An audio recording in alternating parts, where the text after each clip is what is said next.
The story is remarkable, and it comes from, of all places, The Guardian. I just want to give you an idea of the ongoing assault on our country from the left. California students can no longer be suspended for, quote, willful defiance. Could nationwide change be next? See that one?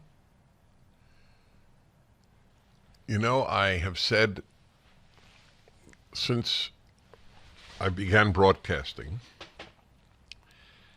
we think of Roe v. Wade as the America transforming Supreme Court decision, but the truly transformative decision was 1962, when the Supreme Court outlawed prayer in school, even if there was no denominational intent.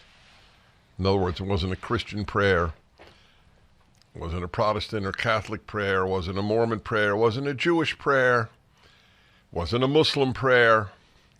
It was just a prayer. Basically, that God bless our teachers and our parents. That was basically, it was a few sentences. I'll get it for you. Let's dig that up. I always like reading it to give you an idea of how sick that Supreme Court was. The leftist assault on the foundations of the country go back longer than people think. After all, these members of the Supreme Court were not born in 1962. They were more likely born in 1900. So they grew up learning this stuff. Bad stuff. And I said very early on in my broadcast career that American students, not all by any means, but a fair number went from blessing their teachers to cursing their teachers. And now, apparently, in California, you can curse your teacher. I assume it now will be legal. F you, teach. Governor Gavin Newsom banned the punishments that disproportionately harm Black, Latino, disabled, and low-income students. So remember, the left never asks, does Group A actually engage in certain behaviors more? They look at the consequences. Do you understand how that rips apart a society? Are those groups more defiant, or is it a bigoted culture that just says, oh, you're a black student, and therefore I declare you defiant? More than a decade ago, when he was a teacher and school counselor, Amir Whitaker was called into a Los Angeles classroom to support a student in a disciplinary situation. A black girl had been humming in one of his white colleagues' classes. His fellow teacher, Whitaker said, had asked the student to stop humming to no avail.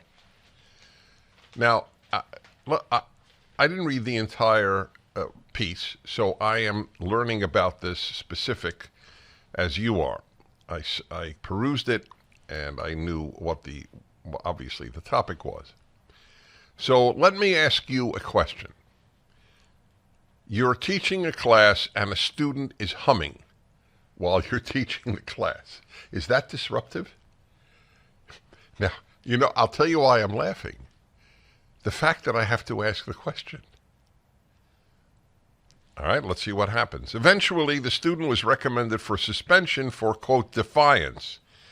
This is the Guardian writing. So obviously, I assume the Guardian agrees with Governor Newsom and the way they are depicting the story, but we'll find out. Eventually, the student was recommended for suspension for, quote, defiance, unquote, a broad subjective category that under the California Education Code meant a student, quote, disrupted school activities or otherwise willfully defied the valid authority, quote, unquote, of teachers, administrators, and other school officials.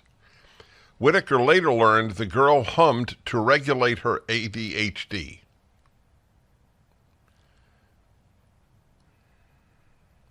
So I'm going to just stop here for a moment. The wording is what I always parse for you. So yes, it's a subjective category. Of course, it's a subjective category. What are you going to do? List every possible objective fact about disruption of a class? Humming, burping, belching, scratching, moving around, standing up and down. I mean, can a list ever be made like that? The girl had ADHD. And therefore what? If a girl with ADHD cannot stop humming in class, then she should be in a special classroom of kids who cannot control themselves in class. If that's the case, if she really can't control it, it controls her ADHD, which always raises a question in my mind as well. When I grew up, there were no such acronyms. What about when you grew up? You went to class. Every type of temperament went to class, and every type of temperament was respectful in class. You have ADHD, so therefore you could disrupt the class? This is a perfect example of social justice versus justice. This is classic leftism at work. You feel pity for the kid who has to hum, or theoretically does, in order to control her ADHD.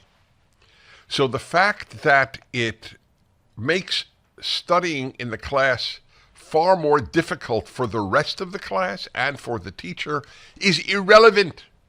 Irrelevant. Justice is that the child has to either stop humming or go to a special class of ADHD hummers. I'm not being cute, or whatever else they would have to do. That is the way it works. See, this is why compassion works in the micro, but not in the macro. That's today's great lesson about life. Compassion is great and beautiful in the micro on a one-to-one basis. It is not great as a social policy. Because by showing compassion to X, you are not showing compassion to A, B, C, D, E, F, G, H, I, J, K, L, M, N, O, P, Q, R, S, T, U, V, W, and Y, and Z. That's the reason you cannot make policies based on compassion. Compassion for Leah Thomas, that narcissistic fraud who says he's a woman and therefore defeats women in women's sports and shows his genitalia in the locker room to the girls. That's compassion. There you go. You can't guide policy by compassion. You guide policy by justice. It is not just to have men who say they're women compete against women in women's sports. If the girl is humming in class, it makes learning far more difficult. You cannot guide general, social, macro policy by compassion.